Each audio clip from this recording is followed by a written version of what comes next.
The Allied occupation of Japan at the end of World War II was led by Douglas MacArthur, the supreme commander for the Allied powers, with support from the British Commonwealth. Unlike the occupation of Germany, the Soviet Union was allowed little to no influence over Japan. This foreign presence marked the first time in its history that the nation had been occupied by a foreign power. It transformed the country into a democracy that recalled American New Deal priorities of the 1930s politics by Roosevelt. The occupation, codenamed Operation Blacklist, was ended by the San Francisco Peace Treaty, signed on September 8, 1951 and effective from April 28, 1952, after which Japan's independence, with the exception, until 1972, of the Ryukyu Islands, was restored. According to John Dower, in his book Cultures of War, Pearl Harbor, Hiroshima, 9-11, Iraq, the factors behind the success of the occupation were discipline, moral legitimacy, well-defined and well-articulated objectives, a clear chain of command, tolerance and flexibility in policy formulation and implementation, confidence in the ability of the state to act constructively, the ability to operate abroad free of partisan politics back home, and the existence of a stable, resilient, sophisticated civil society on the receiving end of occupation policies. These political and civic virtues helped make it possible to move decisively during the brief window of a few years when defeated Japan itself was in flux and most receptive to radical change. Japanese surrender. Japan surrendered to the Allies on August 14, 1945, when the Japanese government notified the Allies that it had accepted the Potsdam Declaration. On the following day, Emperor Hirohito announced Japan's unconditional surrender on the radio. The announcement was the emperor's first ever radio broadcast and the first time most citizens of Japan ever heard their sovereign's voice. This date is known as Victory over Japan, or VJ Day, and marked the end of World War II and the beginning of a long road to recovery for a shattered Japan. On VJ Day, U.S. President Harry Truman appointed General Douglas MacArthur as Supreme Commander for the Allied powers, to supervise the occupation of Japan. During the war, the Allied powers had planned to divide Japan amongst themselves for the purposes of occupation, as was done for the occupation of Germany. Under the final plan, however, SCAP was given direct control over the main islands of Japan and the immediately surrounding islands, while outlying possessions were divided between the Allied powers as follows: Soviet Union, North Korea, Sakhalin, and the Kuril Islands; United States, South Korea, Okinawa, the Amami Islands, the Ogasawara Islands and Japanese possessions in Micronesia, Republic of China, Taiwan and Penghu; United Kingdom, Andaman and Nicobar Islands, Hong Kong, Solomon Islands. It is unclear why the occupation plan was changed.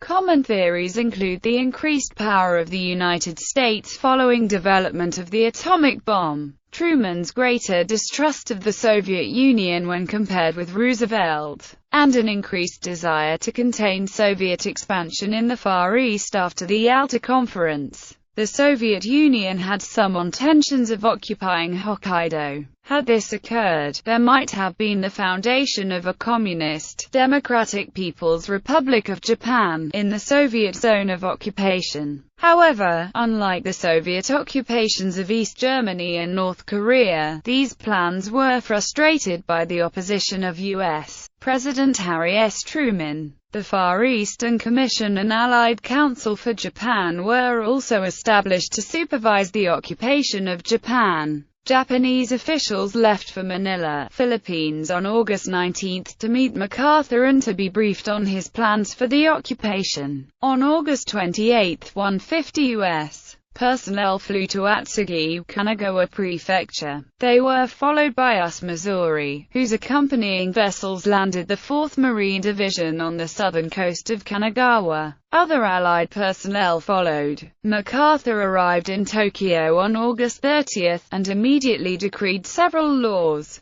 No Allied personnel were to assault Japanese people. No Allied personnel were to eat the scarce Japanese food. Flying the Hinomaru, or Rising Sun, flag was initially severely restricted.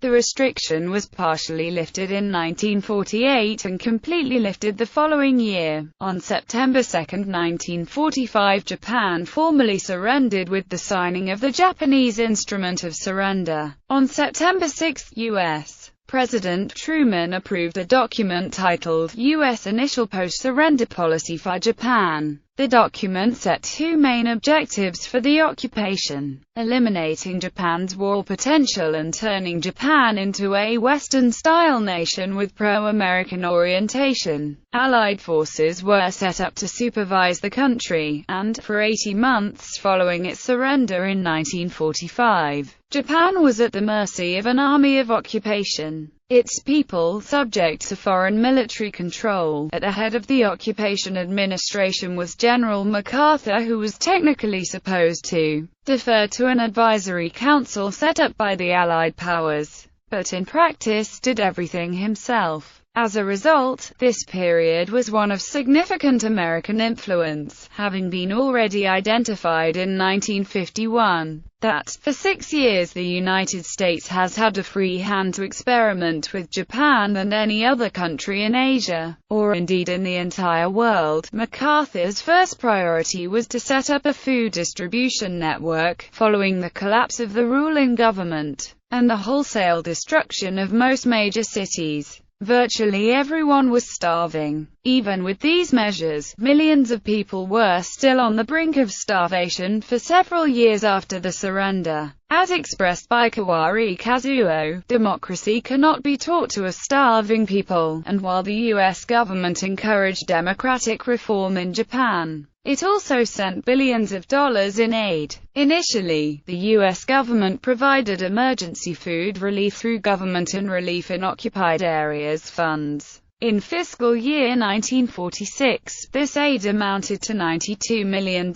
in loans. From April 1946, in the guise of licensed agencies for relief in Asia, private relief organizations were also permitted to provide relief. Once the Food Network was in place, MacArthur set out to win the support of Hirohito. The two men met for the first time on September 27. The photograph of the two together is one of the most famous in Japanese history. However, many were shocked that MacArthur wore his standard duty uniform with no tie instead of his dress uniform when meeting the emperor. With the sanction of Japan's reigning monarch, MacArthur had the ammunition he needed to begin the real work of the occupation. While other Allied political and military leaders pushed for Hirohito to be tried as a war criminal, MacArthur resisted such calls and rejected the claims of members of the imperial family such as Prince Mikasa and Prince Higashikunian. Intellectuals like Tatsuji Miyoshi, who asked for the emperor's abdication, arguing that any such prosecution would be overwhelmingly unpopular with the Japanese people. By the end of 1945, more than 350,000 U.S. personnel were stationed throughout Japan. By the beginning of 1946, replacement troops began to arrive in the country in large numbers and were assigned to MacArthur's 8th Army, headquartered in Tokyo's Daiichi Building. Of the main Japanese islands, Kyushu was occupied by the 24th Infantry Division, with some responsibility for Shikoku. Honshu was occupied by the 1st Cavalry Division. Hokkaido was occupied by the 11th Airborne Division. By June 1950, all these army units had suffered extensive troop reductions and their combat effectiveness was seriously weakened. When North Korea invaded South Korea, elements of the 24th Division were flown into South Korea to try to stem the massive invasion force there. But the Green occupation troops, while acquitting themselves well when suddenly thrown into combat almost overnight, suffered heavy casualties and were forced into retreat until other Japan occupation troops could be sent to assist. The official British Commonwealth Occupation Force, composed of Australian, British, Indian and New Zealand personnel, was deployed on February 21, 1946. while U.S. BCOF was also responsible for occupation of several western prefectures and had its headquarters at Kure. At its peak, the force numbered about 40,000 personnel. During 1947, BCOF began to decrease its activities in Japan, and officially wound up in 1951.